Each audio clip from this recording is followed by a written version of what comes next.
Hi! Kitchen counter top clean பண்ணி ரொம்ப நாள் ஆச்சு. ஸோ, அதுக்கான வேலைய தான் நான் பார்த்துட்ருந்தேன். ஃப்ரைடே ஸ்கூல் பசங்களுக்கு லீவு. குட் ஃப்ரைடேங்கிறதுனால.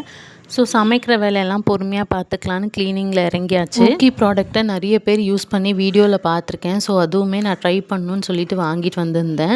ஓப்பன் பண்ணி அதை நல்லா ஸ்ப்ரே பண்ணிவிட்டு அப்படியே விட்டுட்டேன். ஒரு 5 to 7 மினிட்ஸ் அப்படியே விட்டுட்டேன். அண்ட் அந்த இரும்பு ஸ்க்ரப்பரை வச்சு கொஞ்சம் தேய்ச்சா நல்லாவே போயிடுச்சு. நிஜமாவே மேஜிக் மாதிரி தான் இருந்தது. என்னோடது ஆயில் ஸ்டெயின் வந்து அவ்வளோ ஸ்ட்ராங்காக இருந்தது. பட் நான் ரொம்பலாம் எஃபோர்ட் போட்டு தேய்க்கல. ஜஸ்ட்டு சும்மா தேய்ச்சி தான் விட்டேன். நல்லாவே போயிடுச்சு. நீங்கள் யாராவது ஊக்கி ப்ராடக்ட் ட்ரை பண்ணியிருந்தீங்கன்னா கண்டிப்பாக சொல்லுங்கள். க்ளீனிங் எனக்கு புதுசான்னு கேட்டிங்கன்னா கண்டிப்பாக கிடையாது. நான் சின்ன வயசுலேருந்தே ட்ரெயின் ஆனேன். என் பாட்டி என்னை அப்படி தான் ட்ரெயின் பண்ணாங்க.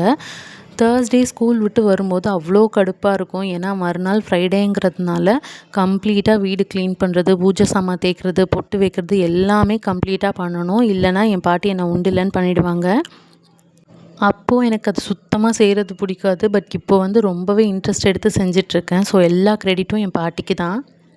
கேஸ் ஸ்டவ்வுமே கொஞ்சம் ஸ்டெயின் இருந்துச்சு. ஸோ, டெய்லி யூஸ் பண்ணுறதுனால அதையுமே நம்ம கையோடு தொடச்சி விட்டுடலான்னு சொல்லிட்டு அதுவுமே நான் பார்த்துட்டு இருந்தேன்.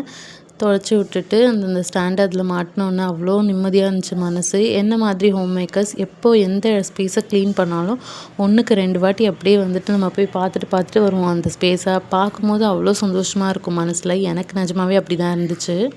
க்ளீன் பண்ணி முடித்த கையோடு இந்த மாதிரி பொட்டு வைக்கிற ஃபீலிங் வந்து செம்மையாக இருக்கும். எனக்கு ரொம்ப பிடிக்கும். பார்க்குறதுக்கு ரொம்ப அழகாக இருக்கும்.